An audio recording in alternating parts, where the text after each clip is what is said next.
السلام علیکم، welcome to کہانی گھر۔ آج کی کہانی کا نام ہے چونٹیوں کا خوف۔ تو چلیں اپنی کہانی شروع کرتے ہیں بنا وقت ضائع کیے۔ اپنی پسندیدہ دھن کو سیٹی میں بجاتے ہوئے اس نے اپنے فلیٹ کا دروازہ کھولا اور پھر ایک طویل سانس لے کر فلیٹ میں قدم رکھ دیا، جیسے اس کے سر سے بہت بڑا بوجھ اتر گیا ہو۔ وہ فلیٹ میں کھڑا بڑی عجیب سی نظروں سے سب چیزوں کو دیکھ رہا تھا۔ خوبصورت مظہری، کارنس پر رکھی ہوئی نمائشی کشتی اور فرش پر ایرانی قالین اس کی توجہ اپنی جانب کھینچے جا رہے تھے۔ وہ ایک طویل عرصہ باہر گزار کر واپس اپنے فلیٹ میں آیا تھا۔ فلیٹ کی ہر چیز پر جمی ہوئی گرد کی موٹی تہہ اس عرصے کا پتہ دے رہی تھی جو وہ باہر گزار کر آیا تھا۔ اس نے ایک بھرپور انگڑائی لی اور پھر کونے میں پڑا ہوا کپڑا اٹھا کر اس نے آرام دہ کرسی اور مظہری کو جھاڑنا شروع کر دیا۔ بڑے ڈھیلے انداز میں صفائی کر رہا تھا، جیسے ہر چیز اسے بیگانہ محسوس ہو رہی ہو۔ ساتھ ہی بیزاری کا احساس بھی بہت زیادہ تھا۔ مظہری صاف کرنے کے بعد اس نے کپڑے اتارنے کی بھی ہمت نہ رہی اور وہ ایک جھٹکے سے مظہری پر دراز ہو گیا۔ اپنے دونوں ہاتھوں کو گردن کی پشت پر کینچی کی صورت میں رکھے وہ بغور فلیٹ کی چھت کو دیکھ رہا تھا۔ اس کی نظریں تو چھت پر جمی ہوئی تھیں مگر ذہن اس مہم کی جانب تھا جس سے فارغ ہو کر آ رہا تھا۔ جیگز ایک مشہور شکاری اور سیاح تھا، اسے پوری دنیا جانتی تھی۔ وہ انتہائی نڈر اور دلیر مشہور تھا۔ اس کے متعلق یہ بھی کہا جاتا تھا کہ کوئی چیز اسے خوفزدہ نہیں کر سکتی۔ در حقیقت بات بھی صحیح تھی۔ اس نے شیر، چیتے اور بھینسیں جیسے خونخوار جانوروں سے کئی بار دست بدست جنگ کی تھی اور ہمیشہ فتح اس کی ہوئی تھی۔ اس کی وجہ یہ تھی کہ اس کے دل میں خوف نام کی چیز آج تک پیدا نہیں ہوئی تھی۔ خوف کا لفظ اس کے لیے محمل اور بے معنی لفظ تھا۔ وہ بچپن سے ہی نڈر واقع ہوا تھا اور اس نے اپنی طبیعت کے مطابق ہی پیشہ اختیار کیا تھا، یعنی پیشہ ور شکاری۔ اس پیشے میں اس نے بے اندازہ دولت کمائی تھی۔ وہ جانوروں کی کھالیں سپلائی کرنے والی ایک فرم میں ملازم تھا۔ اسے کئی بار دوسری فرموں سے بھی بھاری معاوضے پر مستقل ملازمت رکھنے کی آفر دی گئی تھی، لیکن اس نے بھاری معاوضے کو ٹھکرا دیا تھا کیونکہ وہ جس فرم سے وابستہ تھا اسی فرم سے اٹیچ رہنا چاہتا تھا۔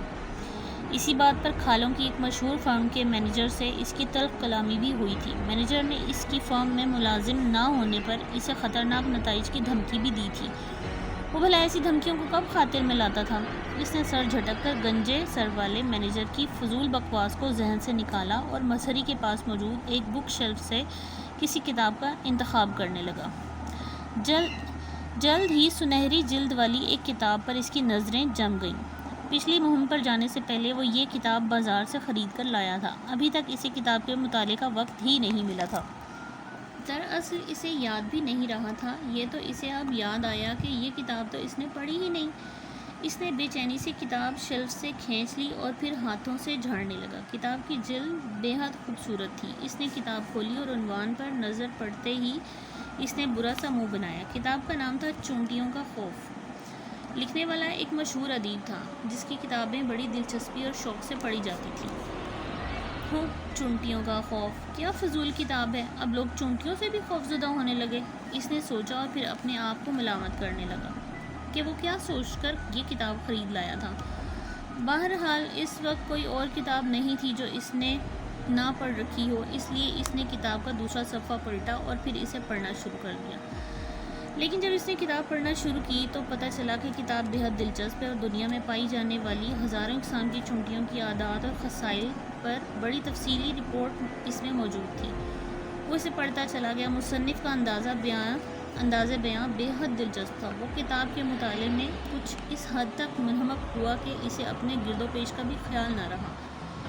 تقریباً 2 گھنٹے کے بعد اس نے کتاب پڑھ ڈالی۔ اس نے کتاب میز پر رکھی اور ایک طویل سانس لی۔ کتاب کا ایک باب اس کے ذہن سے چمٹ گیا۔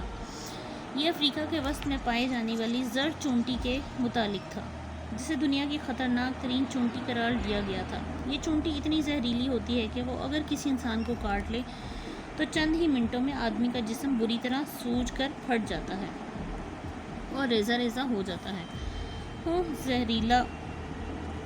زہر نہ ہوا، بم ہو گیا، اس نے سوچا اور پھر اپنے خیال پر مسکرا دیا۔ یہ یقیناً فرضی کہانی ہے کیونکہ وہ سینکڑوں بار افریقہ کے وسط میں جا چکا تھا۔ اسے آج تک اس قسم کی چونٹی سے پالا نہیں پڑا تھا اور نہ ہی اس نے کہیں اس کا ذکر سنا تھا۔ اسے مصنف پر غصہ آنے لگا جو عام آدمیوں کو فرضی باتیں لکھ لکھ کر بیوقوف بنا رہا ہے۔ زرد چونٹی، وہ بڑبڑایا، قطعی بکواس۔ اس کی بڑبڑاہٹ بڑھتی چلی گئی۔ اسے دراصل غصہ اس بنا پر آ رہا تھا کہ مصنف نے اس کی معلومات کو چیلنج کیا تھا۔ اس کی تقریباً آدھی زندگی افریقہ کے گھنے اور خطرناک جنگلوں میں گزری تھی اور اس نے آج تک کہیں بھی اس قسم کی زرد چونٹی نہیں دیکھی تھی۔ اسے یقین تھا کہ لندن میں رہنے والے مصنف نے نہ صرف افریقہ کا نام ہی سنا ہوگا یا پھر فلمیں اور تصویریں دیکھی ہوں۔ چنانچہ اسے مکمل یقین تھا کہ زرد چونٹی صرف ایک گپ ہے اور اس کے سوا یہ کچھ بھی نہیں جو مصنف نے صرف سنسنی پیدا کرنے کے لیے لگائی ہوگی۔ میں آج ہی مصنف کو خط لکھوں گا تاکہ اسے احساس ہو کہ اس کا جھوٹ پکڑنے والے آدمی بھی اسی مہذب دنیا میں رہتے ہیں اور وہ آئندہ ایسی گپ سے باز رہے۔ جیکس نے فیصلہ کیا اور پھر اس کا غصہ ٹھنڈا پڑ گیا۔ اس کا ذہن مطمئن سا ہو گیا۔ اس نے کتاب شیلف میں رکھی اور کارنرز پر پڑی ہوئی ٹائم پیس پر نگاہ ڈالی۔ اوہ 2 بج گئے، اب سو جانا چاہیے۔ اس نے ریشمی لحاف کو اپنے اوپر کھینچتے ہوئے سوچا اور پھر نائٹ بلب جلا کر آنکھیں بند کر لیں، لیکن کافی دیر تک آنکھیں بند رکھنے کے باوجود اسے نیند نہیں آ رہی تھی۔ بار بار ذہن میں زرد چونٹیاں اور ان کے خوفناک اور خطرناک خاصیتیں رینگ آتی تھیں۔ کیسی منحوس کتاب تھی یہ! زرد چونٹی تو اس کے ذہن سے چمٹ کر رہ گئی ہے۔ اس نے جھنجلا کر ذہن سے زرد چونٹی کی تصویر کو جھٹک دینا چاہا مگر اس کی ہر کوشش ناکام ثابت ہو رہی تھی۔ آخر تنگ آ کر وہ اٹھ بیٹھا۔ اس نے ٹیبل لیمپ جلایا اور پھر میز کی دراز سے پیڈ اور قلم نکال کر سلہانے پر رکھ دیا۔ میں ابھی اس منحوس کتاب کے منحوس مصنف کو خط لکھتا ہوں، اس نے سوچا اور پھر پیڈ کا گرد پوش الٹ دیا۔ اس نے قلم کھولا اور پیڈ پر لکھنے کے لیے زاویہ درست کیا مگر دوسرے ہی لمحے اس کی نظریں پیڈ کی سفید کاغذ پر چمٹ کر رہ گئیں۔ قلم اس کے ہاتھ سے بے اختیار چھوٹ کر بستر پر گر گیا اور وہ بے حس و حرکت پیڈ پر نظریں جمائے ہوئے تھا جس پر ایک چھوٹی سی زرد چونٹی رینگ رہی تھی۔ زرد چونٹی! اس کے ذہن میں ایک دھماکہ سا ہوا۔ کیا یہ وہی زرد چونٹی ہے جس کا ذکر کتاب میں تھا؟ جیکس کے ذہن میں فکرہ گونجا، پھر وہ اپنی سوچ پر مسکرا پڑا۔ بھلا زرد چونٹی کا یہاں کیا کام؟ وہ صرف افریقہ میں ہوتی ہے۔ وسط افریقہ میں یہ ایک معمولی چونٹی ہے۔ اس نے دل ہی دل میں کہا، قطعی ایک معمولی چونٹی ہے۔ میں چاہوں تو اسے ابھی چٹکی سے مسل دوں۔ چونٹی اب کاغذ کے درمیان میں پہنچ کر رک گئی تھی۔ اس کا منہ جیکس کی طرف تھا اور جیکس کو اچانک محسوس ہوا کہ چونٹی کی چھوٹی چھوٹی آنکھیں تیزی سے چمک رہی ہیں۔ ان میں عجیب سی چمک تھی جیسے وہ جیکس کا مضحکہ اڑا رہی ہو۔ جیکس نے چونٹی کو کچلنے کے لیے بے اختیار ہاتھ آگے بڑھایا مگر وہ پھر رک گیا۔ اس کا ہاتھ بے جان سا ہو کر لٹک گیا۔ اس کی تصویر میں کتاب کا وہ باب آ گیا تھا جس میں زرد چونٹی کی خوفناک اور خطرناک خصوصیات کا ذکر نہایت تفصیل سے کیا گیا تھا۔ اس نے چونٹی کو مارنے کے لیے کسی اور چیز کا سہارا لینا چاہا مگر اس نے محسوس کیا کہ اس کی نظریں چونٹی سے ہٹنے میں ناکام ہو گئی ہیں۔ اسے ایسا محسوس ہو رہا تھا جیسے چونٹی کی چھوٹی چھوٹی آنکھیں رفتہ رفتہ پھیلتی جا رہی ہیں اور خود اسے اپنا جسم سکڑتا ہوا محسوس ہوا۔ اس کے جسم میں سردی کی ایک لہر دوڑتی چلی گئی۔ وہ یقیناً خوفزدہ ہو گیا اور یہ واقعہ چونکہ اس کی زندگی میں پہلی بار اثر انداز ہوا تھا اس لیے اس میں کافی سے زیادہ شدت تھی۔ اس کے رونگٹے کھڑے ہو گئے تھے۔ اسے ایسا محسوس ہو رہا تھا اس کے سارے جسم کا خون اس کے چہرے پر سمٹنا شروع ہو گیا ہے۔ خوف اور دہشت اسے اپنے گرفت میں لیے جا رہی تھی یہاں تک کہ اسے اپنا سانس رکتا ہوا محسوس ہوا۔ زرد چونٹی رینگتی ہوئی اس کے ہاتھ تک پہنچ گئی اور جیکس کا جسم خوف اور شدت کی وجہ سے اس حد تک سن ہو گیا تھا کہ وہ اپنا ہاتھ اٹھانے سے بھی قاصر ہو گیا اور پھر چونٹی اس کے ہاتھ پر چڑھ گئی۔ جیکس کے ذہن میں دھماکے سے ہونے لگے اور اندھیرے کی چادر اس کی آنکھوں کے سامنے گرنے لگی۔ پھر اس کے ہاتھ سے درد کی ٹیس اٹھی،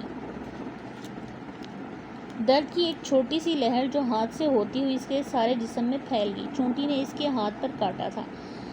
جیکس کے حلق سے چیخ بھی نہ نکل سکی اور وہ مظہری پر لڑھک گیا۔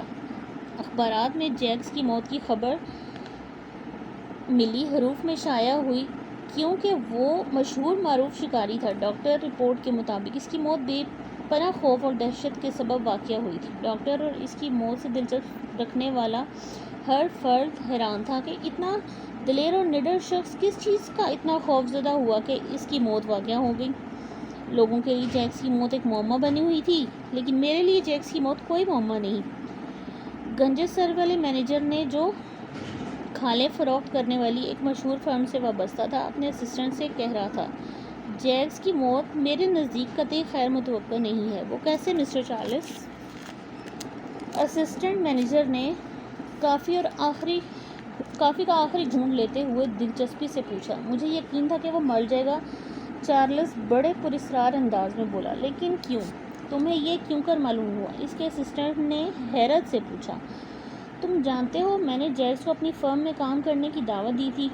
اگر وہ ہماری فرم سے وابستہ ہو جاتا تو ہماری فرم بے حد ترقی کر سکتی تھی، لیکن اس نے میری پیشکش کو ٹھکرا دیا اور یہی چیز اس کی موت کا سبب بن گئی۔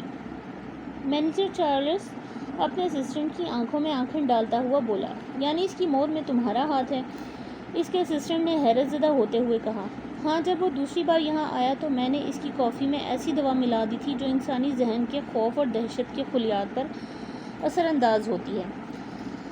جیکس مضبوط اعصاب کا مالک تھا، اس لیے گھر تک پہنچ گیا، ورنہ وہ راستے میں ہی کسی چیز کے خوف زدہ ہو کر مر سکتا تھا۔ چارلس نے ایک پراسرار مسکراہٹ کے ساتھ اس کا انکشاف کیا۔ اسسٹنٹ مینیجر کے ہونٹ دائرے کی شکل میں سکڑ گئے۔ لیکن چارلس، تم نے یہ راز مجھے بتا کر اپنی پوزیشن کو مدہوش کر لیا ہے۔ میں کسی بھی وقت یہ راز پولیس کو بتا سکتا ہوں۔ اسسٹنٹ مینیجر نے مسکراتے ہوئے کہا، تم بڑی خوشی سے یہ بات پولیس کو بتا سکتے ہو۔ میری طرف سے کھلی اجازت ہے، کیونکہ پولیس کسی طرح اسے قتل ثابت نہیں کر سکتی، کیونکہ پوسٹ مارٹم کی رپورٹ اچانک حرکت قلب بند ہو جانے کی رپورٹ آئی ہے۔ چارلس نے بڑے فاتحانہ انداز میں مسکراتے ہوئے کہا، بہت خوب، یعنی تم نے سوچ سمجھ کر یہ قدم اٹھایا تھا۔ اسسٹنٹ مینیجر نے سر ہلاتے ہوئے کہا۔ اسی لمحے اس کی نظر فرش پر رینگتے ہوئے ایک سرخ کیڑے پر پڑی۔ یہ کیڑا وہاں عام پایا جاتا تھا اور بے ضرر تھا۔ اسسٹنٹ مینیجر کی آنکھیں چمک اٹھیں۔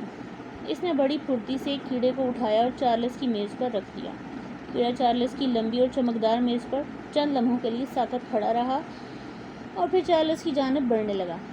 چارلس کی نظر جوں ہی سرخ کیڑے پر پڑی، اس کے چہرے پر خوف کے اثرات پھیلنے لگے۔ اس کے جسم میں سرد لہر دوڑ گئی۔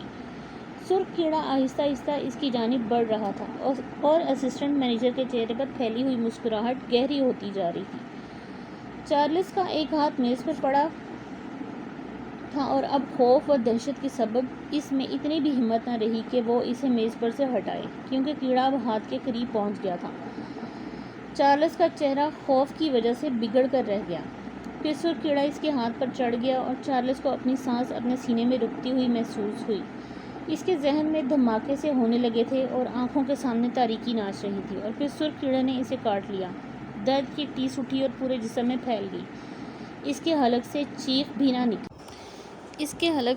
بھی نہ نکلی اور وہ کرسی پر ہی ڈھیر ہو گیا۔ اسسٹنٹ مینیجر بڑے اطمینان سے اٹھا، چارلس کے کمرے سے نکل گیا۔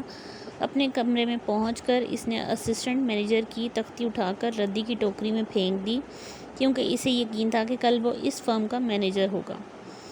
آئی ہوپ آپ کو آج کی کہانی بھی اچھی لگی ہوگی اور مسٹیکس کو نظر انداز کریں گے اور میرے چینل کو سبسکرائب کریں گے، لائک کریں گے سٹوری کو۔ ابھی تک کے لیے اللہ حافظ، پھر ملیں گے ایک نیو سٹوری کے ساتھ۔ Bye bye.